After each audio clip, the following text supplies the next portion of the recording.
정치, 법률, 사회, 문화 하나의 작은 날개짓이 경제의 흐름을 바꾼다. 주가 당락의 기승전결 서경석의 카운터 펀치.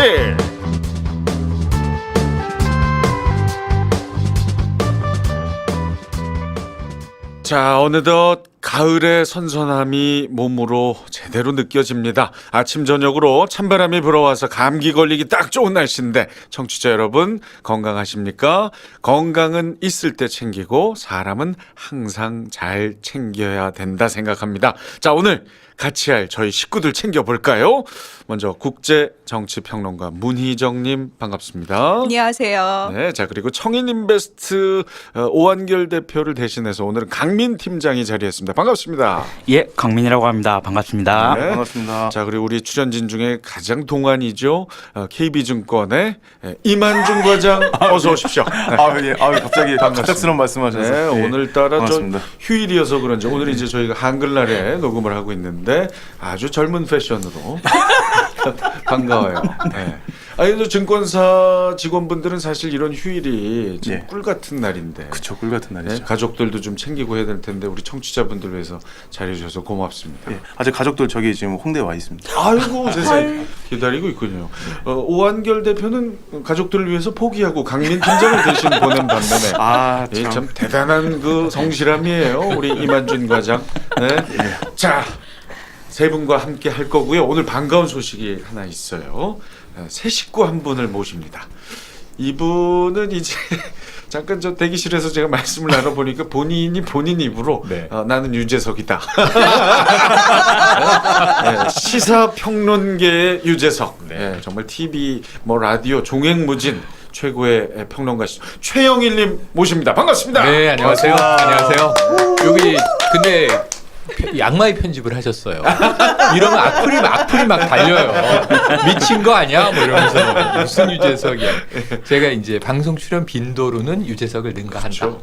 소득은 10,000분의 1쯤 될까 싶다. 막 이런 이야기를 했습니다. 아니 근데 실제로 네. 우리 최영일 선생님 정말 일주일에 뭐 한 아우. 40-50번 뵙는 것 같아요. TV 라디오 느낌상으로는 그러실 수 네. 있어요. 아니 그래서 들어오시는데 네. 아는 분인 줄 알고 아, 순간. 다들 그렇죠. 알아보세요. 그렇죠. 네. 예. 네, 저분은 이제 예전에 TV에서 예, 몇 번 예능 뵌 적이 프로그램 있고요. 같이 뵀어요. 최근에는 이제 저 진행하시는 프로그램에서 이제 저의 진행을 까시는 쌍팔년 코미디를 아직도 하는 네네. 서경석의 프로그램. 언제적 콧날 얘기를 아직도 하고 있어? 이러면서. 나 오늘 어떡하지? 옛날 얘기 못 하는 거예요? 네, 조심해야 돼요. 저분 그러니까. 사실 저 콧날로 따지면 네. 우리 최영일 형님이 훨씬 더 아유. 날카로우신데. 저 오늘 갈고 나왔습니다. 예, 저런 코미디를 제일 싫어하시네요. 제가 제작진이 그 어렵게 써놨길래 저도 이제 그거 살려보려고 한 건데 맞아요. 그걸 그냥 넘어가지 않는 맞아요. 예리한 분이십니다. 아니, 고프로는 옴부즈맨 프로였어요. 그래서 할 수 없었어요. 뭐라도 오게티를 잡아야 되는데 경석이 형의 콧날이 걸렸던 거야. 아니에요. 이미 늦었어요. 마음 다 상했고. 이제 카운터 펀치에선 제가 이제 펀치를 네. 맞겠군요. 아니, 일단 저 감기들은 안 걸리셨어요? 우리 강민 팀장님 처음 출연하셔서 아마 좀 낯서실 텐데. 네, 굉장히 낯설고요. 되게 어색함이 온몸을 감싸고 있습니다. 아니 근데 인상도 좋으시고 그러니까요. 되게 친화력 있어 보이세요. 내가 언제 펀치가 날아갈지 모르니까 조심하셔야 돼요. 예. 뭐 저 새 식구라고 우리가 안아주고 이런 경우는 아, 그런가요? 예. 예, 알겠습니다. 저도 그 보통 방송하고는 좀 다르게 가려고 오늘부터 마음 먹었습니다. 네? 이게 또 하필이면 오늘일까요? 독하게. 11회니까. 아 그럼요. 네. 달라줘야죠. 그래요. 자, 오늘이 한글날인데요. 혹시 몇 주년인지 아세요? 네, 572돌이죠. 역시 문희정님의 상식의 끝은 어디인가. 검색했죠. 1443년에 창제가 되고 1446년에 반포가 됐죠. 그렇죠. 예. 1446년에 반포된 거 제가 고등학교 다닐 때 어떻게 외운 줄 아세요? 아, 맞다. 그 우리나라 주입식 교육의 가장 큰 혜택을 입으신 분이잖아요. 쌍팔년 코미디의 대가 주입식 공부의 대표. 네. 그러니까 그 사육신, 생육신 네. 그랬잖아요. 그렇죠. 예. 집현전 학자들 중에 이제 사육신, 그렇죠. 생육신, 사육신들 많이 포함되어 있어서 세종대왕께서 사육신들을 불러서 빨리 만들고 반포해라. 그랬더니 사육신이 일사불란하게 움직여서 발표했다. 사륙일사는 미래니까 거꾸로 하면 일사사륙이 되는 거죠. 이렇게 배워서 아니 근데 그 당시에 저희 다 외워야 되니까 사실 맞아요. 어떻게든 연결시켜가지고 외우려고 했었어요. 그때는 외워야 됐거든요. 이런 게 그렇죠. 네. 무조건 외워야죠. 지금 맞아요. 20년 넘었는데 아직도 기억하고 있는. 연상기억법의 정- 승리입니다. 네. 어떻게 네. 이건 좀 괜찮으세요? 괜찮습니다. 네. 훌륭합니다. 네. 왠지 화학 기호도 외우실 것 같아요 아직까지. 아, 그저 화학은 제가 선택을 하지 않아서 아, 예. 생물 선택 문과고. 문과. 네, 생물.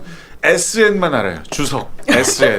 왜냐면 제가 주석 석자입니다. 아, 네. 천천히 서울로 올라가서 주석과 같은 인물이 되라. 아. 서경석. 네. 이거 괜찮았어요. 오, 진짜. 좋아요. 네. 이어지는 아, 일을. 영일이 형한테 아유. 이런 칭찬을 받으니까 너무 아유, 좋아요, 기분 좋아요. 좋습니다. 서로 형이라고 그러시는데요. 한준이 형. 아유, 아버님. 아, 이제 증권사에서 정말 유능한 직원인데 카운터펀치인데요. 인간관계는 엉망이에요. 아무한테나 막. 나이에서는 지구는 못 사시는 성격이 아유, 있으시네. 네. 어립니다. 아니에요. 저분의 진가는 조금 있다가 방송이 시작되면 거의 여기를 세미나장으로 만들어 주시거든요. 네. 그럼요. 어머나. 아주 조용해집니다. 어마어마한 상식과 지식의 대가 이만준 과장, 강민 팀장 그리고 최영일 평론가, 문희정 평론가 모시고 오늘 방송 이제 시작해 보겠습니다. 자, 매주 수요일 업데이트되는 카운터펀치 팟빵 파티 아이튠즈에서 청취하실 수 있어요. 검색창에서 카운터펀치 찾아서 구독, 하트 눌러주시고 응원글 다뤄줬으면 하는 주제, 질문 많이 남겨주시기 바랍니다. 카운터펀치 오늘의 주제를 공개합니다.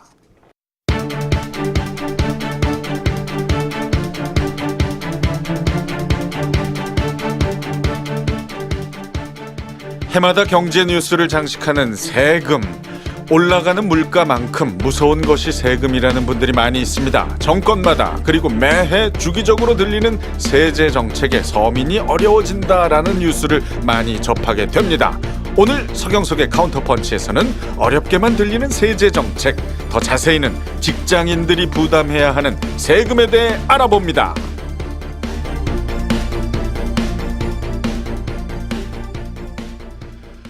자, 많은 분들이 인지는 하지만 또 자세히는 모르면서 또 낼 때마다 가슴이 왠지 아파오는 세금. 바로 오늘 그 세금에 대해서 좀 얘기해 볼까 합니다. 우리 출연진 분 중에서는 아무래도 이만준 과장하고 현직이니까 예, 현직 직장. 뭐 현재도 이제 직장인 생활하고 계시고 문희정 평론가도 네. 꽤 긴 생활했죠. 네, 저도 이제 네. 직장인으로 시작을 했는데 항상 왜 연봉을 물어볼 때요. 네네. 새 전이냐 새 후냐를 꼭 따져야 된다는 이유를 월급 명세서라는 걸 딱 받아보면은 절절하게 느낍니다.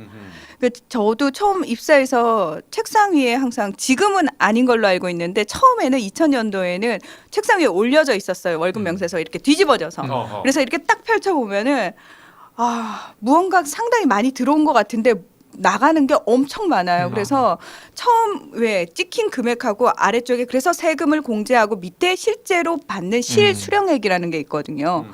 그걸 볼 때마다 왜 이렇게 세금을 많이 떼지? 왠지 누가 뺏어간 느낌. 정말로요. 네, 그리고 차이가 확 나는 게 느껴져요. 그렇군요. 네. 강민 팀장도 지금 뭐 직장인이라고 볼 수 있죠, 그렇죠? 직장인입니다. 예.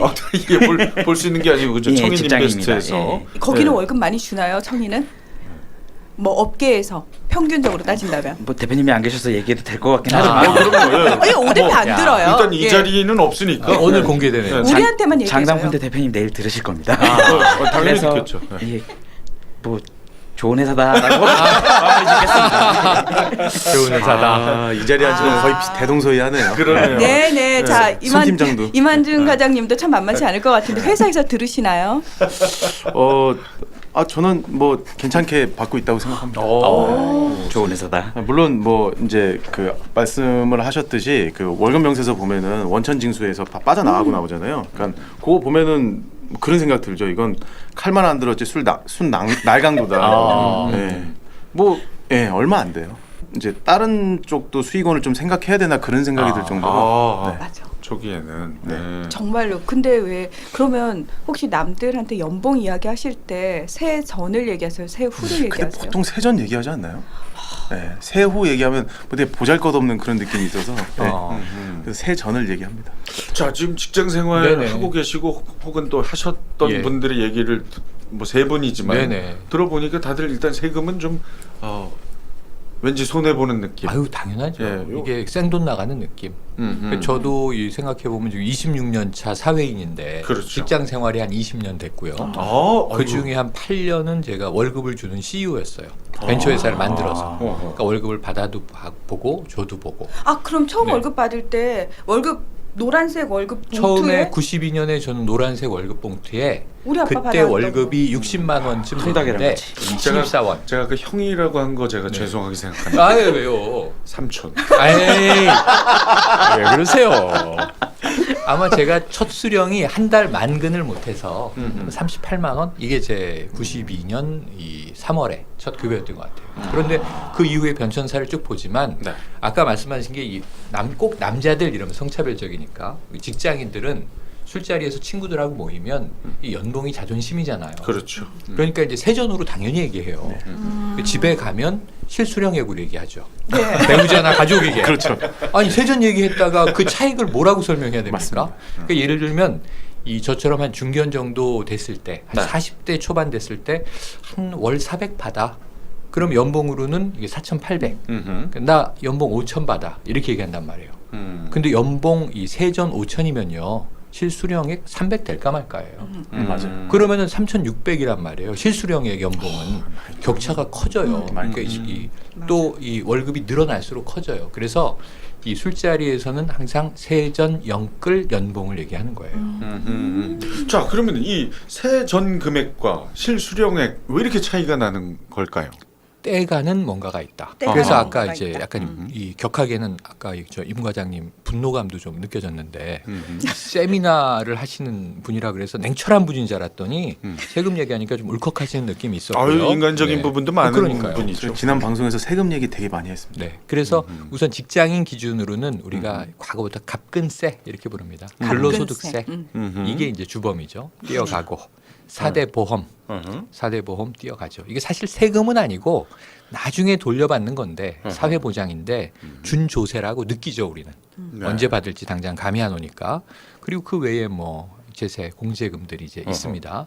뭐 예를 들면 이제 조합비도 있을 수 있고, 예. 혹은 뭐 동문회비를 이제 뗄 수도 있고, 또 경조비를 과거에는 아예 원천 공제하는 경우도 맞아. 있었고요 회사에서. 아, 그럼 이런 것들이 쭉 빠져나가면 그 차액이 세전 월급이 딱 뭐 한 4,500만 원 있으면 나 중견 인력이야. 그랬다가 봉투를 열어보면 요즘에 이제 계좌에 찍힌 걸 보면 사기당했나? 뭐 이런 느낌을 갖게 되는 거죠. 뭐 잘못됐나? 예. 그리고 집에 가면 늘 이제 쥐꼬리 인생으로 아이고. 배우자들에게 바가지를 긁히는 예. 이게 그 주범은 세금이다 이렇게 단정질 수 있습니다. 아니 그러면 현재 지금 직장 생활 하고 계신 분들께 한번 여쭤볼게요. 만약에 세전 500이에요. 네. 월급이. 예. 그러면 세금 떼면 얼마 정도 입금됩니까? 현재. 세전 500이면 일단 기본적으로 400이 안 되고요. 400이 안 돼요. 예, 한 360, 70 정도로 보시면 됩니다. 지금 우리 최영일 선생님 말씀하시는 게 맞네. 그렇죠. 예전에도 그랬고 네. 지금도 그렇고. 그런데 이게 만약에 연봉 1,200짜리 신입사원이다. 네. 내가 월 100만 원 받기로 하고 왔다. 음흠. 그러면은 이제 이 그 떼가는 세금의 비율이 낮아요. 음. 90만 원 가까이 받아요. 아. 한 10여만 원 떼요. 네. 그런데 이제 지금 말씀하신 대로 400만 원, 500만 원, 실제로는 또 뭐 한 이 월급이 1,000만 원에 육박하면 차액이 커지죠. 더 커지는. 네네 누진적으로. 음흠. 그래서 이제 비율이 커지기 때문에 세금의 비율이 그런 걸 감안하시면 사실은 좀 이 세전 연봉으로 술자리에서 뻥치는 건 믿기 어렵다 이런 말씀을 드릴 수 있겠습니다. 그 요즘 유행하는 게 그거잖아요. 내 월급 조금에 귀여워. 이 문구가 유행해요. 그래요? 뭐 공감이 막. 그건 웃픈 건 네, 네, 얘기네, 맞아요. 진짜. 정말로 청년들이 그렇게 그 카카오톡 그 프로필에 그렇게 쓰는 내 월급 조금에 귀여워. 막 아하. 이렇게. 자, 정확하게 한번 짚어보죠. 네. 저 직장인들이 어떤 세금을 냅니까? 그러니까 직장인 월급 받을 때 두 가지 세금을 내는데요. 급여액과 부양가족 수에 따라서 과세 표준을 결정을 하고요. 그 금액에 따라 내는 세금인 소득세와 또 내가 내는 소득세의 10%를 내는 지방소득세가 있습니다. 그러니까 이 두 가지 세금을 미리 내는 것을 원천징수라고 하는데요. 미리 떼가는 그렇죠. 거죠. 그러니까 이게 왜 그러냐면 납세 협력 의무라고 해서 국가가 해야 할 일을 임금을 지급하는 쪽에 떠넘기는 행위라고 할 수 있는데 만약에 기업에서 이걸 하지 않을 경우 원천징수 납부 불성실 가산세라는 징벌적 세금을 또 납부해야 하기 때문에 거의 모든 회사가 원천징수 의무를 준수하고 있습니다. 그러니까 일반적으로 이자, 배당, 사업, 근로, 연금, 기타를 종합소득으로 묶어서 과세를 하고요. 이 외에 퇴직소득과 양도소득으로 분류를 할 수가 있습니다. 퇴직 양도는 따로. 그렇죠. 그거 왜 따로 하는 거죠? 일단 퇴직소득이란 그 임직원들이 퇴직할 때 지급받게 되는 소득이랑 공적연금 관련법에 따라서 받게 되는 일시금을 말하게 되는데요. 일시에 지급받게 된다라는 특성 때문에 종합소득에 더해가지고 과세를 하게 될 경우는 누진세율 때문에 이제 높은 세율을 적용받게 됩니다. 예, 그렇기 때문에 분리하는 경향이 있고요. 양도소득 같은 경우는 이제 개념이 조금은 복잡해질 수 있는데 그냥 간단하게 말씀드리자면 양도로 인한 소득이기 때문에 양도 차익이 발생하게 되면 물가 상승도 그 차익의 원인이 될 수 있다라는 점 때문에 분류과세를 적용하게 됩니다. 또 이제 양도 자산의 종류나 보유 기간 그리고 양도 차익의 크기 그리고 투기성이 있는가 등의 여부에 따라서 법으로 정한 별도 세율을 적용하게 됩니다. 그렇군요. 오늘 그 여성시대 방송할 때 그 청취자 한 분이 예, 우리나라는 또 영일이 형한테 욕 먹을 것 네, 같은데. 왜요? 우리나라는 왜 염소는 키우는데 양을 안 키울까요? 양도 소득세 내기 때문에. 뭐 이런.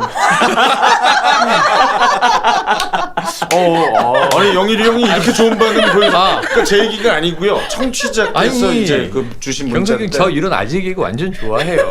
그러면서 왜 코 가는 건 싫어해? 그 얼마나 고급스러운 건데 아니, 똑같이 저는 안 하고 경석이 간다고 형을 훨씬 높이 평가하기 때문에 그런 거예요. 어머. 그 패널을 비판한 거고요. 고맙습니다. 근데 이거는 지금 웃길 뿐만 아니라 뼈 있는 농담이에요. 그렇죠. 예. 그렇죠. 그렇죠. 양도 소득세 내기 때문이다. 짠해집니다. 아까 그 말씀 중에 이제 과세 표준 이야기 나왔습니다. 네. 과세 표준. 그러니까 이게 소득별로 이게 율이 달라진다는 건가요? 예, 그렇죠. 네, 표준이 있다는 거죠. 예, 그 과세 표준에 대해서 이제 쉽게 다시 말씀드리자면은 이제 과세 표준이라는 거는 그 세율을 곱하게 되는 금액, 그 금액이 이제 과세 표준이 되는데요. 그리고 그 과세 표준에 의해서 세율을 곱해서 나오게 되는 값이 산출세액이 되고요. 그리고 산출세액에서 공제분을 제하게 되면 결정세액 또는 이제 납부세액이 나오게 됩니다. 종합소득 과세 표준은 종합소득 금액에서 소득 공제분을 빼면은 이제 나오게 되는데요.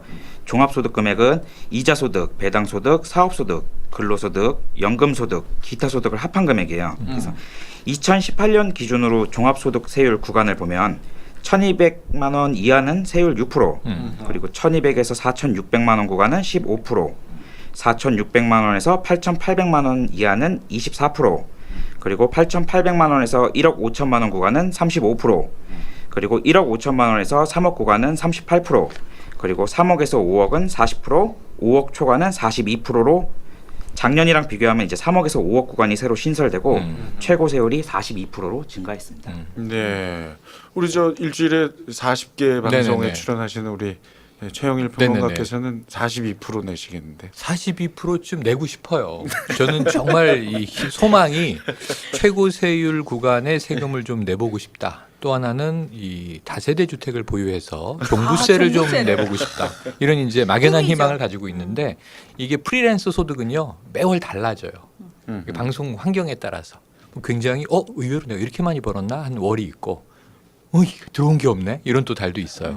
그래서 연평균 소득으로 이제 혼자 이렇게 살림을 해보면 아직은 그렇게 최대 세율을 내지 못하고 있는 것 같아요. 예. 그 중간쯤 어디에 있습니다. 네. 아유 뭐 하여튼 네. 워낙 좀 활동이 많으시니까 예. 진짜 40%대 내보고 싶고요. 한 20%대, 30%대 뭐 왔다 갔다 하고 있겠죠. 제가 볼 때는 다다음 달쯤 40% 내실 다다음 것 달? 같아요. 예, 그 구간에 속하실 것 같아요. 내년을 희망하고 있습니다. 네. 아니 그러면 그 구간 중에 어디에 가장 많이 속해 있습니까, 우리 직장인분들이나 대다수의 우리 국민들. 직장인들은 이제 15%에서 그렇죠. 24% 구간에 속해 있다고 볼 수 있는데요.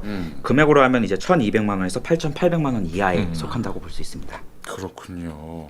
자, 그러면은 우리 대부분의 직장인들이 15에서 24% 예, 거기에 속하는 건데 내가 쓴 게 많아요. 이러면 어떻게 됩니까? 직장인들은 네. 연말정산이라고 있죠. 그렇죠. 이제 일단은 뭐 13월에 월급이다 그렇게 다들 이제 생각하는, 물론 이제 부양가족이 별로 없거나 어허. 아니면 뭐 인적공제라고 하죠. 그런 공제받을 게 없는 분들은 오히려 토해내기도 합니다. 맞아요. 그래서 그런 내용들을 제가 좀 말씀을 예. 드리고 싶은데, 연말정산은 정산 스타일에 따라서 두 가지로 구분이 됩니다. 이게 소득공제하고 세액공제 이렇게 두 가지라고 보시면 되는데, 소득공제는 세율을 매기는 그 대상, 그 강민 팀장이 얘기를 해주셨듯이 과세표준 자체를 줄여주는 거죠. 예, 거기다 세율을 곱하지 않습니까? 그게 되고, 세액공제는 산출된 세액 액수에서 줄여주는 겁니다. 세금을 빼준다 보시면 되죠. 그러면 둘 중에 뭐가 더 강력할까요? 이게 예, 소득이 되는 과세표준을 줄여주는 거, 그거랑 산출된 세액을 줄여주는 거. 이게 얼핏 생각하면 산출된 세액 줄여주는 게 더 강력하다고 생각하시는데 아닙니다. 소득 과세표준을 줄여주는 게 훨씬 더 강력하죠. 예, 그래서 지금 정부는 그쪽으로 가고 있죠. 이렇게 보시면 되고요. 연말정산 지금 설명을 드릴 건데, 연말정산은 인적공제라는 게 있습니다. 뭐 가족, 부양가족 있지 않습니까? 그리고 연금보험료 공제가 있고요. 특별소득공제, 뭐 그 밖에 소득공제 항목들 이렇게 있다고 보시면 되는데, 기본공제, 이제 인적공제는 기본공제하고 추가공제 이렇게 두 개로 구성이 되거든요. 그러면 이제 기본공제는 세 가지입니다. 이 공제 요건은 연간 소득금액이 100만 원 이하인 구성원입니다. 그러니까 뭔가 경제활동을 하면은 100만 원 이상은 무조건 넘겠죠. 그러니까 일단은 공제 항목이 아니다. 기본 공제 못 받는다 보시면 되고요. 본인 공제 되고요, 일단. 배우자 공제 되고요. 부양가족 공제. 근데 부양가족이 이게 중요합니다. 형제 자매까지 포함이에요. 어허. 예. 이게 뭐 직계 좀비속은 아시죠? 뭐 위로 부모님, 밑으로 자식 이렇게 보시면 되고, 기초수급 대상자가 있을 수 있으니까 그런 사람들하고 6개월 이상 위탁 양육 아동이 있거나 이런 사람들은 이제 또 150만 원 정도 각각 또 적용이 따로 되죠.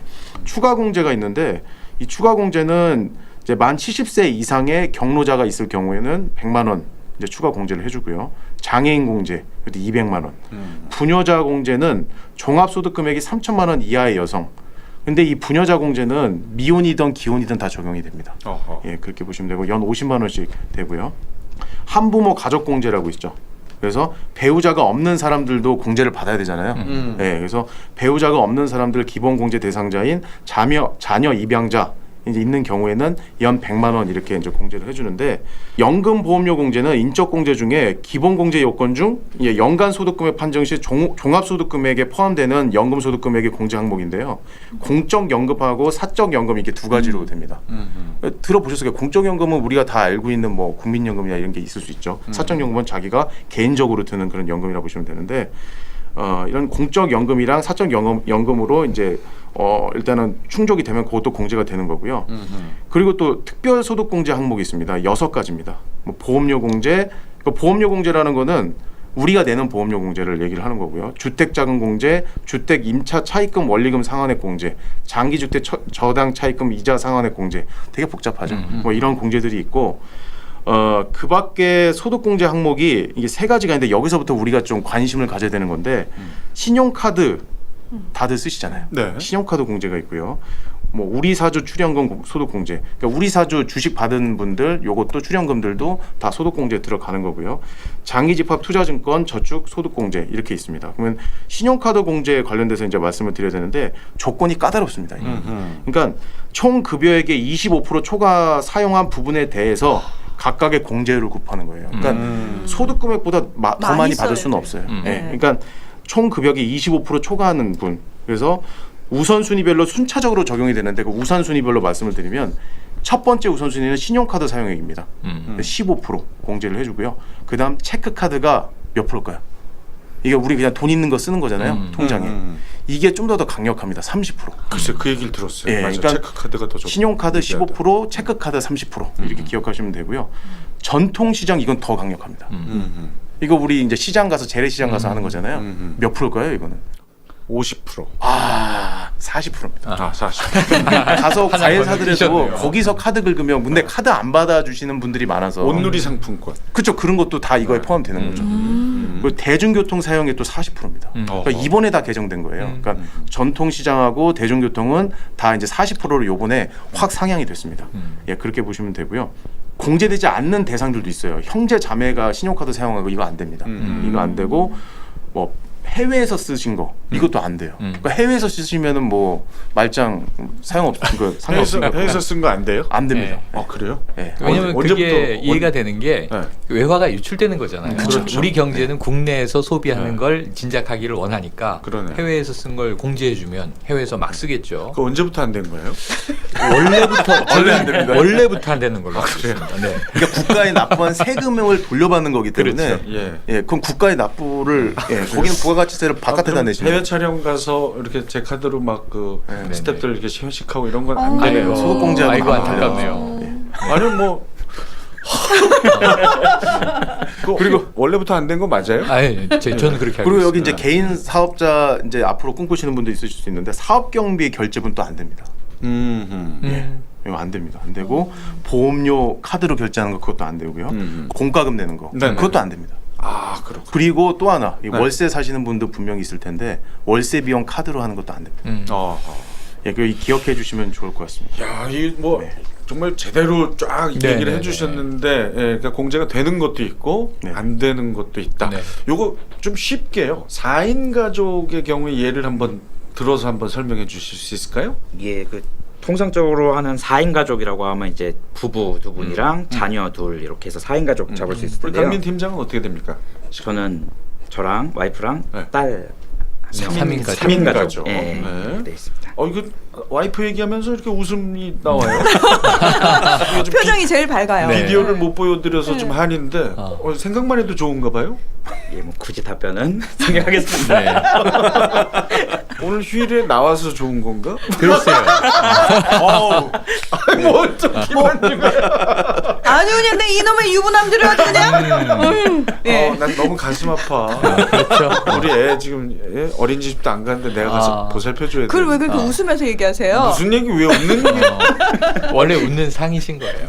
어머 영일이 형 이제 내 편이 됐어요. 고맙습니다. 자 하던 얘기 마저 예. 들어볼게요. 예. 일단은 구체적인 수치나 적용 방법이나 대해서는 이제 이만준 과장이 설명을 해줬으니까 그 부분은 생략하고요. 네.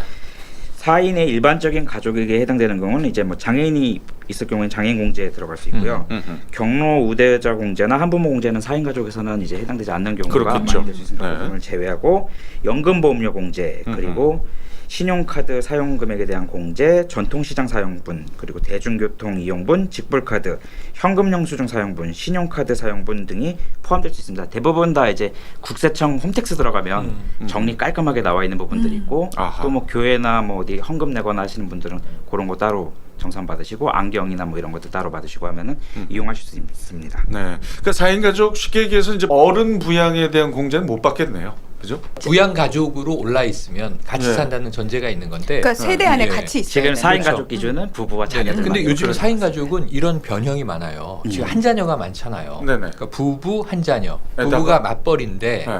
혹시 이제 친정 쪽이나 시댁 쪽에 한 분만 이 생존해 계실 때 부양 가족으로 들어와서 할머니가 아이를 봐주시고 부부는 맞벌이를 하는 이런 변형된 4인 가족의 유형도 적지 않습니다. 아 그런 네네. 경우에는 공제를 받을 수 그러면은 이제 있다. 아까 말씀하신 경로우대 공제 같은 경로우대 게 들어갈 수 있겠죠. 그 월세는 이제 공제되지 않는다고 말씀드려서 청취자분들이 되게 실망하신 분들이 있으실 것 같아서 월세는 세액 공제를 해준다는 거 그거 네. 덧붙이려고요. 아, 세액 공제를 해주는데 카드 사용에선 빠진다고 얘기하신 거잖아요. 네. 그렇죠. 근데 월세 비용 등은 이제 공제되지 않는데 세액 공제를 또 해줍니다. 소득 공제는 안 해주는 대신에 세액 공제는 해주는 건데 아까 제가 소득 공제가 있고 세액 공제가 있다고 네. 말씀드렸잖아요. 산출 세액에서 빼주는 건데요. 이게 연 750만 원 한도로 이제 10% 세액 공제를 해주는데 근데 연봉이 7천만 원 넘어가면 안 해줍니다. 해당이 없고. 그러니까 연봉이 7천만 원 이하시면은 세액 경제는 받을 수 있다. 그러니까 750만 원 한도 10%니까 75만 원 정도는 돌려받을 수 있는 거예요. 근데 그것도 처음에 계약할 때요. 집주인이 그걸 안 하는 조건을 걸게 되면은 많아요. 할 수가 없어요. 많아요. 근데 대다수의 집주인들이 그거 하지 말라는 조건으로 네, 그쵸. 집을 계약을 그게 하고요. 요즘의 쟁점인데 임대사업자로 등록돼 있으면 세액공제 당연히 해주는데 네. 임대사업 등록 안 하고 집이 두세 채인데 세를 놓은 거예요. 전월세를 놓은 거예요. 반전세를. 그런 경우에 월세는 공제받기가 어렵습니다. 그렇죠. 예. 네. 그러니까 미리 계약할 때 알아보시고 이 세액공제가 되는 월세인지 안 되는 월세집인지 확인이 맞습니다. 필요합니다. 그래요.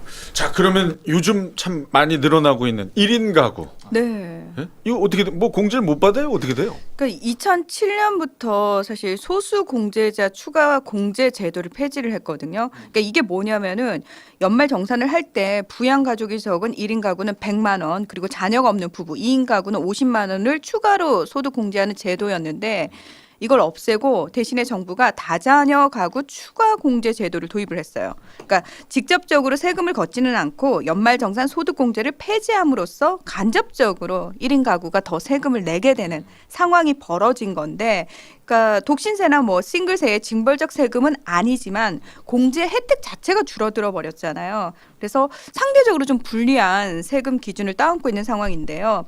그러니까 왜냐하면은 계속 말씀드리지만 세액을 결정짓는 변수가 결혼 여부가 아니라 부양 가족의 수기 때문입니다. 그리고 그러니까 우리가 왜 싱글세 얘기 정말 많이 나왔는데, 그러니까 부양 가족이 있는 근로자가 각종 인적 공제와 세액 공제를 통해서 가족 부양에 소요된 비용을 과세 면제 받아서 결과적으로 독신 가구보다는 세금을 덜 내게 되는 현상을 싱글세, 그러니까 상대적으로 우리가 더 부담을 한다. 죄송합니다. 우리라고 해서 예, 싱글이다 보니까 예, 자꾸 입에 붙었네요. 싱글의 예. 대변인. 흥분했네. 예.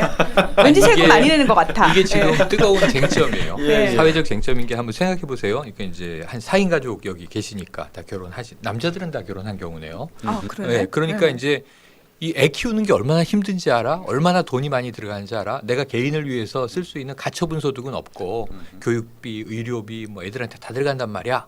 근데 이 연말정산에서 공제 좀 받는 게 그렇게 불만이야? 이럴 수 있잖아요. 네. 근데 이제 싱글들은 또 반대 입장인 거예요. 지금 말씀하신 대로 아니 박봉해 지금 내가 결혼하기 싫어서 안 하나? 이 맞아. 생활 이 돈 가지고 집도 못 사. 이 결혼 생활하기 자신 없어. 애 생기면 이제 빈곤에 악순환에 빠질 것 같아. 그래서 두려워서 못 하는데 세금은 상대적으로 더 떼가는 건 맞죠. 더 떼간다기보다는 똑같이 떼가지만 부양가족이 있는 집들은 많이 돌려주니까. 난 안 돌려주니까. 상대적으로 결과적으로는 더 떼간 게 되는 거죠. 그래서 우리나라는 이 싱글세, 싱글 텍스가 없는 나라임에도 불구하고 많은 비혼 미혼자, 남녀 불문 이분들이 느끼기에는 사실상 싱글세가 있는 거나 다름없다. 이런 이제 조세 불만이 많이 커져서 네. 조세 형평성 문제가 요즘 뜨겁게 제기가 되고 있습니다. 그러니까, 그런데 정부는 저출산 상황이 너무 최악이다 보니까 네네. 우리나라가 세계 최악의 저출산이잖아요. 그럼 저출산을 더 극복하려면 강력한 이 싱글세를 도입해야 결혼을 좀 할 거 아니냐. 돈 버는 남녀들이. 진짜 예, 무식한 발상이라고 이런 생각해요. 이야기도 정치권 일각에서 이런 무식한 국회의원들도 일부 네, 네네. 정말 무식한 발상이라고 생각을 해요. 왜냐하면은 그러니까 청년들이 결혼을 안 한다고 생각을 하시잖아요. 근데 이 싱글층은 사실은 계층으로 보면은 빈곤한 계층에서 더 많이 나올 수밖에 없어요. 그리고 출산 정책과 결혼이 결부가 되는 것 자체도 사실은 우리가 굉장히 좀 후진적이라고 얘기를 하는데, 더 웃긴 건 뭐냐면은 단순히 아이를 낳을 테니 세금 혜택을 좀 많이 주고 우리가 키우는데 뭐 애기 한 명 더 나오면 1,000만 원 줄게. 그러니까 이런 거 자체가 말이 안 되는 게 우리 사회적인 문화 자체가 아이를 키울 수 있는 문화가 아니에요. 맞벌이 해야 되잖아요. 그러면 일단 아이를 어린이집 보내는 것도 전쟁이에요, 아침마다. 그렇죠. 그리고 둘 다 출근해 있는 상황에서 아이가 아픈 돌발 상황이라도 발생을 하면 한 사람은 회사에 말을 하고 누군가는 달려가야 되는데 그거 자체가 엄청나게 눈치 보일 뿐만 아니라 출산휴가, 육아휴직 들어가는 것 자체도 주변에 같이 일하는 동료들한테 민폐를 끼친다라고 표현을 해요. 그러면서 회사에서도 엄청나게 눈치를 주고 심지어 육아휴직이 아직 끝나지 않았는데 몇 개월 전부터 계속 전화를 해서 너 저기 복귀할 거지? 라는 식으로 압박을 계속 줘요. 그러니까 문화 자체가 아이를 키울 수 있는 문화를 안 만들어 놓고 왜 아이를 낳지 않느냐. 돈 더 줄게 아이 낳아 이렇게 얘기한다는 거죠. 우리 네. 문희정님의 마음은 충분히 이해가 갑니다만 이 자칫 지금 오늘 주제와는 조금 그렇죠. 다른 또 하나의 주제로 또 하나의 지금 번져가는 주제죠. 느낌이어서 아, 예, 죄송합니다. 예, 아니, 근데- 워킹맘들의 분노를 제가 대신. 네, 예. 근데 아주 명심해야 될 부분이 있습니다. 그 임기응변적인 어떤 대책보다는 네. 근본적인 어떤 문화 맞아요. 자체를 좀 네. 바꿔놓고 나서 그런 얘기들을 하면 우리도 수긍할 것이다. 그럼요. 예, 그 낳지 부분은- 말라고 해도 낳죠. 자, 지금 상당히 흥분하셨는데 아무튼 그런 부분이 있네요. 진짜 1인 가구들은 상대적으로 무슨 세금을 더 내는 듯한 네, 느낌을 상대적 박탈감을 네, 분명히 느낀다. 충분히 받을 네. 수 있겠습니다. 자, 그러면 이제 우리가 또 가장 많이 얘기하는 요소 중에 4대 보험 있지 않습니까? 그거 좀 한번 풀어볼게요. 4대 보험. 그 4대 보험이 사실 이제 지난 몇 년간 안 오르고 계속 그 요율이 그대로였다면 별로 국민적인 그런 저항감이 없을 텐데 사실 지난 몇 년간 슬금슬금 계속 올렸어요. 그건 국민들의 공감대를 형성하지 못한 상태에서 그냥 다 정해서 이렇게 내려온 거기 때문에 더 지금 반발감이 심한 거고요. 네. 이 4대 보험료는 소득세처럼 이제 물가 수준을 따지지 않습니다. 그냥 명목 소득에 정부가 이제 그냥 일방적으로 요율을 책정해서 부과를 하는 이제 그렇게 보시면 되고 준조세라고 아까 그렇죠. 평론가님께서 말씀을 해주셨고 이 산업재해보험 요게 100% 고용주 부담인데 그 4대 보험은 다 아시죠? 국민연금, 의료보험, 퇴직연금보험, 산업재해보험 이렇게 네 개입니다. 그래서 산업재해보험은 100% 고용주가 부담하는데 나머지 세 개는 이제 공동 부담이다. 반반. 50대 50으로. 예, 맞습니다. 그래서 문제는 이제 이게 부담이 계속 되고 있는 건데 그 2006년 연간 147만 원 정도를 냈다고 그럽니다. 그런데 지난해에 282만 원. 상당히 많이 늘어났죠. 거의 2배 가까이 지금 늘어났다라고 보시면 되고요. 4대 보험료하고 세금이 그 GDP에서 차지하는 비중, 이게 국민 부담률이라고 하는데요. 이게 가파르게 늘고 있습니다. 그래서 그게 상당히 좀 문제가 큰 거고요. 현재 한국의 국민 부담률은 거의 27%에 육박합니다. 4대 보험이 26.9% 이렇게 역대 최대치를 이제 기록을 지난해 했죠. 뭐 올해는 아마도 갱신하지 않을까 싶습니다. 퇴직연금하고 산업재해보험은 기업 종사자에만 해당되는 거기 때문에 일반적인 국민들한테 해당되는 게 국민연금하고 의료보험이죠. 이 두 가지를 설명을 드릴까 합니다. 네. 그 국민연금은 보험 방식이죠. 그래서 국민의 최저소득을 보장하는 사회보장제도입니다. 라고 보시면 되고 국가와 국민이 맺는 보험 계약이고요. 근로사업소득이 있는 국민이면 누구나 자동으로 가입됩니다. 그러니까 내가 싫어해도 그건 안 되는 무조건 가입하는 그런 거고요. 사적보험하고는 달리 말씀드린 대로 무조건 되기 때문에 강제성이 있죠.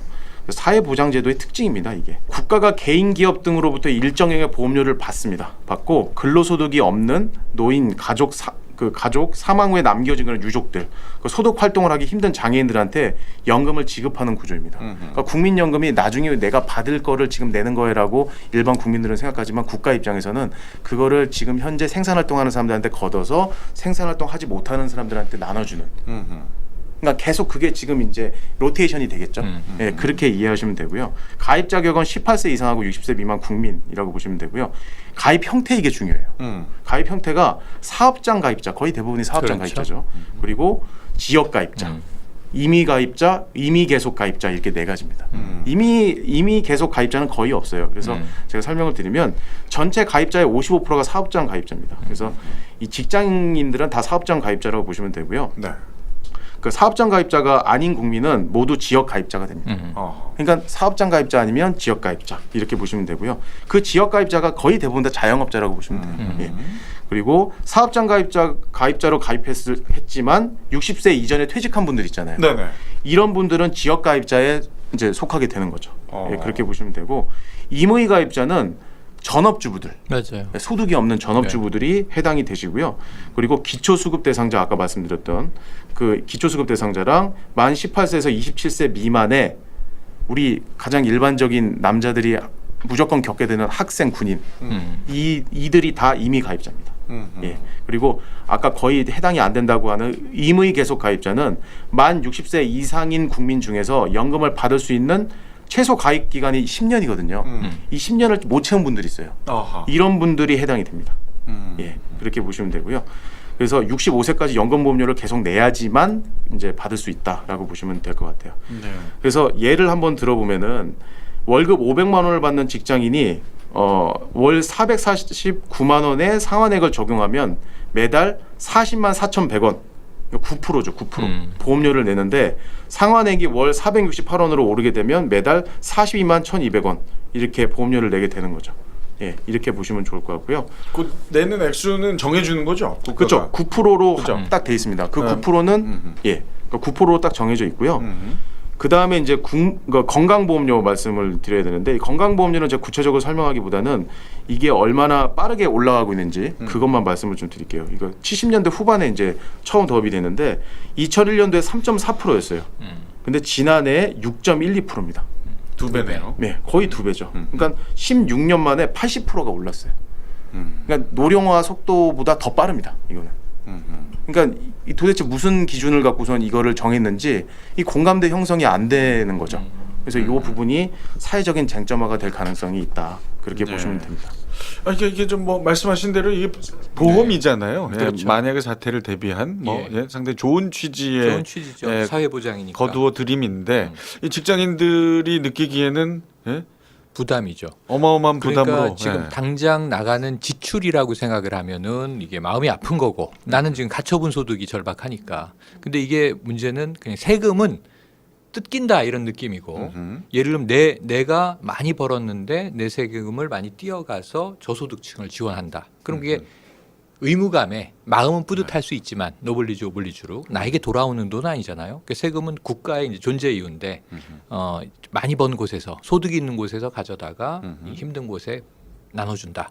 근데 문제는 요건 자기가 돌려받는 거니까 연금은 이 건강연금, 이 국민연금은 의미가 있는데 체감은 나중에 됩니다. 그러니까 저희 때는 그냥 술 먹으면 맨날 그런 얘기예요. 국민연금 받을 때까지 살 수 있겠어? 뭐 이런 얘기하면서 그 얼마 안 남으셨잖아요. 예, 저는 배우자가 받게 되겠죠. 예, 배우자가 수령할 가능성이 높네요. 네. 아 슬프네요 갑자기. 네. 누구든 받으면 되죠. 아 그렇죠. 네. 그런 말이면 되죠. 갑자기 문 선생님을 그 수령자로 적어드리고 싶네요. 아니 근데 직장인도 직장인이지만 아까 말씀하신 대로 왜 지역가입자. 예, 그 뭐 저 사장들, 임의가입자. 예? 고용주, 예, 그게 고용주도 네. 예. 그러니까 지역가입자예요. 지역가입자. 대부분 이제 요즘에 소상공인 영세사업자. 그래서 이 직장에서 급여를 받는 사람은 이 준조세를 떼이는 거고 이거는 참 좋아. 직장이 좋아요. 왜냐하면은 반반 회사 반 나 개인 반이기 때문에 네. 결국은 퇴직금으로 받는 거 내가 50% 내지만 기업이 나중에 50% 채워줘야 되고 국민연금도 직장이 계속 반은 불입을 해주고 있는 셈이에요. 그렇죠. 예, 건강의료보험도 이제 그런 셈이에요. 지역가입자는 100% 자기가 내야 되는 거잖아요. 그렇죠. 거기다 요율도 세요. 직장가입보다. 그래서 때로는 굉장히 힘들어요. 그래서 개인사업자냐 아니면 개인이냐 이 선택을 할 때 있어서 정말 여기에 좀 편의성을 많이 따라가게 되는데 그럼에도 불구하고 이 지역가입자가 좀 받는 상대적 박탈감이 큰데 나중에 한번 우리가 어떤 주제로 얘기해야 되냐면 그 고령화 사회 얘기를 하게 될 때 네, 네. 임의가입자 문제가 중요해요. 지금은 미미한데 전업주부도 국민연금을 가입시켜 준 지가 얼마 안 됐어요. 독려하고 있는데 요즘에 중장년 이혼이 많아요. 이혼하고 나면 전업주부 하던 분이 생계가 막막해서 고령층 경제활동 인구가 늘고 있는데 일은 없으니까 폐지 줍는 노인으로 상징된단 말이에요. 임의가입을 앞으로 좀 어떻게 늘릴 건지도 사회적 쟁점이 될 것 같습니다. 그래요. 우리 최영일 평론가께서는 직장 생활도 하셨지만 또 네네. 대표로서도 맞아요. 꽤 긴 기간 8년. 예 그때 참 여러 부담이 있으셨겠어요. 한 120명 월급을 줘보니까 이게 그렇게 큰 회사. 그러니까 한 명 한 명 직장인이 이 자기가 준조세나 세금을 떼일 때도 그렇지만 이게 이제 회사 CEO 입장에서 매월 지출에 결제를 하려고 보면 네. 120명의 이 사대 보험에 대해서 기업이 부담하는 부담분이 이렇게 큰 거야. 그러니까 이제 늘 직원들하고 면담을 하게 되면 직원은 실수령액에 대한 불만이 큰 거예요. 근데 예를 들면 이제 이 기업주 입장에서는 회사가 내는 이 정도의 돈이 음흠. 너의 미래를 위해서 지금 회사가 띄어내고 있는 돈들이야. 음흠. 사실 이번 달에 우리 회사가 적자를 봤잖니. 음흠. 그래도 이 돈은 내야 되는 거야 무조건. 그러니까 이런 이제 사업주의 입장과 음흠. 샐러리맨의 입장은 괴리가 커요. 그래서 저는 기업주가 그것을 샐러리맨에게 일일이 생색낼 수 있는 일은 아니다. 그건 제도적으로 정해져 있는 것이기 때문에 음흠. 기업을 하는 사람들이 감수하고 문제는 이제 그 받는 사람들이 실제로 아까 말씀드렸잖아요. 연봉 4,800이잖아 너. 그럼 전 실제 3,600 받고 있는데요. 그럼 이 갭이 크단 말이에요. 음흠. 이 친구는 실제 수령액이 4,800을 원하는 거예요. 그럼 이 친구의 연봉은 6,000을 넘겨야 돼. 그렇죠. 그러니까 기업이 이 인력에 대해서 생각하는 갭과 음흠. 그래서 기업에서는 한 사람에 대한 비용을 책정할 때 급여 곱하기 2.5 이상을 해야 돼요. 음흠. 그래야 여러 가지 비용이 들어갈 수 있단 말이에요. 이거를 간과하면 기업하다가 큰일 날 수 있습니다. 그래서 한 사람에 대한 인력에 대한 책임은 매우 중하다. 이걸 제가 30대에 깨달았는데 그래서 지금은 그 이후 계속 1인 컴퍼니로 나는 나만 책임진다. 내가 그 누구를 책임질 수 없다는 정신으로 잘 살고 있습니다. 네. 요즘 방송도 많이 하시고 그러니까 슬슬 다시 한번 1인 컴퍼니. 매니저도 필요 없어요. 그래서 심지어는 뭐 방송 이렇게 많으면 기사를 두시는 게 아유 저 혼자 할리바이크 타고 다니면서 방송 잘하고 있습니다. 바이크 타고 다니시는 처음부터 끝까지 혼자. 어머 네. 되게 남자답다. 아니에요. 저 퀴가저씨죠. 퀴가저씨. 생방송 시간에 맞추기 위한 고육지책입니다. 예, 참이 뭐 웃으면서 저희가 얘기를 나누고 있습니다만 직장인도 고용주도 애로가 네, 많죠. 너무나 네. 힘든 상황인 건 맞는 것 같습니다. 똑같은 것 같습니다. 일단 우리 직장인분들 좀 힘 좀 낼 수 있게 절세하는 방법 이제 좀 팁 좀 드리죠. 연말정산 뭐 이런 걸로 황금 최대한 많이 받으시는 거 연구 한번 해보시고요. 일단 그거 이후에 또 할 수 있는 거는 네. 그 금융 수단을 이용하는 겁니다. 금융 투자 수단을. 그래서 그래서 뭐 제가 증권사 직원이기 때문에 말씀드리는 내용도 있지만 일단 그것 좀, 때문에 말씀하시는 것 같죠. 하지만 이게 거의 한 80% 되는 것 같은데. 저희 회사뿐만 아니라 다른 좋은 회사들에도 그렇죠. 더 다양한 상품들이 많으니까 맞아요. 많은 애용 부탁드리고요. 금융투자업이 발전해야 나라가 삽니다. 감히 말씀드리겠습니다. 네. 요즘에 너무 침체돼 있어서 다들 지금 힘이 빠져 있어요. 그래 어떤 좋은 게 있는지 좀. 네. 네. 지금 말씀드릴 내용은 총 이제 세 가지입니다. 이제 첫 번째는 연금저축계좌 그리고 퇴직연금계좌라고 하는 IRP 계좌라고 들어보셨을 거예요. 들어보셨죠? 들어봤어요. 이제 투자 수익 절세를 할 수 있는 그런 상품이라고 보시면 되는데 연금계좌하고 퇴직연금계좌 합산 연 1,800만 원까지 이제 투자하고 연 700만 원까지 세액공제가 됩니다. 이거는 그거 기억하시면 좋을 것 같고요. 최근에 세액공제 받지 않고 연금 계좌로 투자하는 사람이 늘고 있는 이유가 있어요. 그러니까 연금 해지하고 받는 수익에 대해서 16.5% 기타 소득세로 분리과세가 되거든요. 그러니까 금융소득 종합과세 대상자에 해당되시는 분들은 이렇게 이제 연금 계좌로 투자하고 있는 사람이 계속 늘고 있는 거죠. 세액공제 받지 않고 그냥 연금 해지를 받고 이제 수익에 대해서 기타 소득세 분리과세 이제 내버리고 끝냅니다. 그리고 이제 이 연금저축계좌하고 IRP 이 계좌는 가입 기간이 5년 이상은 유지를 해야지 혜택을 받을 수 있다라고 보시면 좋을 것 같고요. 투자 원금 중에 세액공제 받지 않은 원금은 언제나 세금에 무관하게 인출이 가능합니다.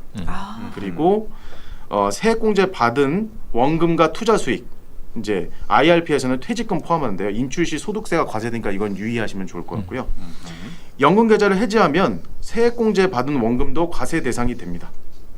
이거 꼭 알고 계셔야 됩니다. 그러니까 해지하면 안 된다는 거죠. 해지할 거면 아예 네. 시작 안 하는 게 그러니까 낫다. 보험도 해지하지 말라 그러잖아요. 네. 보험보다 더 해지하지 말아야 될 건 연금 보험. 예. 그렇게 이해하시면 좋을 것 같고요. 두 번째, 이거 많이 들어보셨을 거예요. 이건 ISA, 요즘에 IS가 뭐 지금은 말이 없는데 IS 뭐 되게 뭐 무장단 직업 때문에 좀 약간 느낌이 약간 이상해졌는데 이게 개인 종합 자산 관리 계좌예요. ISA. 이제 비과세도 되고 분리과세도 되는 그렇게 보시면 돼요. 종합과세는 안 되는 그런 투자 방법이라고 보시면 되는데 외우기는 쉽겠습니다. ISA. 예. 그래서 만기 5년 동안에 연간 2천만 원씩 투자가 가능을 합니다. 예. 만기 5년입니다. 그리고 투자 규모가 제법 크고 ELS 펀드 채권 이런 이제 여러 가지 금융 투자 상품들이 이제 다양하게 투자될 수가 있어요. 이 안에서. 그러니까 ISA라는 계좌 안에 이런 모든 것들이 들어갈 수가 있다는 말씀이고요. 5년 뒤에 순소득을 뽑아서 200만 원까지 비과세를 합니다. 예. 그러니까 200만 원까지 비과세가 되는 부분은 상당히 좀 메리트가 있다고 보시면 되고요. ISA에서는 이제 이익 펀드하고 손실 펀드를 상계를 해줍니다. 이거 좀 안 올라오세요? 이익 난 거와 손실 네. 난 거 이렇게. 그러니까 이 ISA라고 하는 이 제도 안에 이제 이 계좌 안에 상품들이 여러 가지가 있잖아요. 그 상품 중에 수익 나는 것도 있고 손실 나는 것도 있는데 이걸 상계를 해준다는 거죠. 그러니까 순수 과세 소득에 과세를 해줍니다. 예. 보통은 이게 이제 이익 난 거에선 세금을 걷고 손실 일반 난 거 그냥 계좌에서는- 가만히 있고 이랬는데 이 손실 난 걸 이렇게 빼준다. 그렇죠. 그러니까 그리고 이제 비과세 한도가 그 올해 세법 개정이 돼서 300만 원까지 비과세 한도가 증가했습니다. 그리고 저소득층에 해당하는 이제 가정 같은 경우에는 500만 원까지 이제 비과세 한도가 증가했다라고 보시면 되고요. 그리고 이거는 상당히 또 자유로운 부분이 있는 게 중도 인출을 허용을 해줍니다. 네, 그게 큰 특징이라고 보시면 되고요. 그리고 급할 때 돈 뺄 수 있는 그런 자유가 있으니까 이 부분은 참고하셔서 ISA 좀 활용하시면 좋을 것 같아요. 만기가 5년이니까 5년 동안에 그냥 자유롭게 계좌 개설하셔서 그 안에서 이렇게 운영하시면 됩니다. 그리고 마지막 세 번째는 이건 옛날부터 있었던 거예요. 비과세 종합저축 계좌라고 있습니다. 아, 예. 그거 오래됐죠. 네, 이거는 근데 이거 올해 말까지입니다. 아, 일몰이네 일몰. 끝나요 이제? 예, 올해 말. 죄송합니다. 내년 말. 죄송합니다. 2019년 9년 말. 말까지만 가입을 하실 수가 있습니다. 예. 그래서 제가 좀 시대를 앞서가네요. 지금 18년인데 19년. 2019년 말까지. 가입하면 더 이상 계좌를 개설할 수 없다는 거지. 유지는 되는 건가요? 그렇죠. 예. 그럼 내년까지 많이 가입하시는 게 내년 말 좋겠네요. 많이 가입하시는 게 좋죠. 그래서 돈이 당장 없어도 한도만큼 개설을 할 수 있고 그리고 천천히 저축이 또 가능을 하다는 거. 요게 이제 장점이고요. 이 대상자 되시는 분들이 있어요. 그게 좀 중요하고요. 2017년 기준이에요. 만 63세 이상 거주자. 예, 거주자라는 거는 이제 해외 거주자는 안 된다는 거죠. 63세라 하더라도 장애인, 독립유공자, 그리고 가족, 상이자 기초생활수급자 이런 분들만 할 수 있습니다. 그러니까 뭐 일반인들이 다 할 수 있는 게 아니에요. 그러니까 여기 계신 분들은 해당이 안 되실 수도 있죠. 아니요, 독립유공자 가족. 바로 바로 가서 확인해 봐야 되겠다. 네. 그러시군요. 네. 예, 그래서 특징을 말씀드리면 과거 세금 우대 종합저축이나 생계형 저축을 가입했던 사람이 기존 계좌를 해지했다면 비과세 종합저축으로 재가입해서 이 절세를 받을 수가 있다. 그래 보시면 됩니다. 예, 그리고 기존 계좌 해지 후에 즉시 비과세 한도를 열어두고 가입해 두는 것이 포인트니까 요거는 가서 계좌 개설하실 때 과거에 내가 어떻게 계좌 개설했었는지 얘기를 해주시면 다 참고해서 체크해서 계좌 개설이 됩니다. 그래서 요렇게 좀 과세하는 부분을 좀 줄이면서 가처분 소득을 늘릴 수 있다고 좀 말씀드리고 싶습니다. 우리 혹시 강민 팀장님은 뭐 우리 직장인들의 절세법 뭐 첨언하고 싶은 거 없으십니까? 윤 과장이 좋은 얘기를 다 해줘가지고요. 네네. 예, 잘 들으시면 될 것 같습니다. 묻어가기 신공인. 우리 저 소상공인, 우리 네네. 자영업자분들은 또 네. 어떤 사실은 마음을 이제 가집니까? 이 재테크를 통해서 뭐 세액 공제가 되거나 지금 말씀하신 비과세는 금융상품에 대해서는 이 거의 적용 범위가 비슷하다고 보시면 돼요. 그것은 이제 자기가 이제 따로 금융 기법을 통해서 절세 방법을 이제 노하우를 운영하시는 거고 문제는 뭐냐면 실제 사업 영역에서 직장인에 비하면 절세할 수 있는 방법이 뾰족하지가 않아요. 왜냐 법인은 법인대로 절세할 수 있는 방법들이 있어요. 그러니까 이제 법인세를 내니까 법인은 환급을 주로 받는 형태로 비용들을 어떻게 하면은 환급 가능한 비용으로 처리하느냐 이게 이제 과제인데 소상공인은 개인 사업자들이란 말이에요. 대부분. 그럼 이분은 월급 받는 게 아니고 자기가 장사해서 이제 소득을 얻으시는데 법인과는 또 절세 방법이 달라서 오히려 저는 이 소상공인 분들께는 정말 죄송한 말씀인데 오늘 이 자리를 통해서는 절세 방법이 뾰족하지 않으니 절세하지 마시라고 말씀드리고 싶은 게 왜 그러냐면 절세를 하시려다가 탈세를 하는 경우가 있어요. 이분들은 가장 쉬운 절세 방법이 매출을 누락하는 거예요. 나중에 포착되면 폭탄 맞습니다. 이게 굉장히 위험해요. 그러니까 이게 탈세는 범죄고 절세는 합법적인 영역에서 세금을 줄이는 건데 아까 우리 저 임 과장님이 말씀해주신 금융 상품을 통해서 내가 투자할 수 있는 것들을 투자하시고 혹시 뭐 노랑우상 공제회 네네. 이런 데를 찾으셔서 내가 직원을 어떻게 하면 최대한 최소 비용으로 고용할 수 있는지 또는 정부 지원을 받을 수 있는지를 뚫으시는 게 제일 중요하고. 이 누락을 통한 절세라고 생각하시는 것은 거의 99% 탈세다라는 것을 명심하시는 게 나중에 폭탄 안 맞으시는 좋은 방법이라는 말씀 꼭 드리고 싶습니다. 정말 좋은 말씀입니다. 네. 좀 힘드시겠지만, 힘드시겠지만 그 방법은 그러면 선택하지 마라. 다 너무 네. 투명해요. 근데 네. 이게 와서 유혹하는 세력들이 있어요. 네. 좋은 절세 방법 알려드릴게요 하고 탈세를 시켜놓고는 그러니까요. 거기서 또 이제 삥을 뜯어가요. 절대 이런 어둠의 세력과 손을 잡으시면 큰일 난다는 걸 명심하시기 바랍니다. 사실 요즘은 대부분이 다 카드로 결제를 그럼요. 하시기 때문에 맞습니다. 그것도 사실 쉬운 상황도 투명하게 아니에요. 잡히죠. 노란우산 공제는 뭐 참고로 제가 한 2년여간 모델을 여기 훌륭한 네. 분이 계시구나. 있잖아요 안심이 네. 이게 공무원 시험하고 다른 거구나. 네. 그렇죠? 다른 프로 네. 다른 상품. 농담이야. 다른 자, 이 정도로 그러면 1부 마무리하고요. 2부에서는 우리가 내는지도 모르게 나가는 세금, 네, 간접세에 대한 이야기를 해보도록 하겠습니다.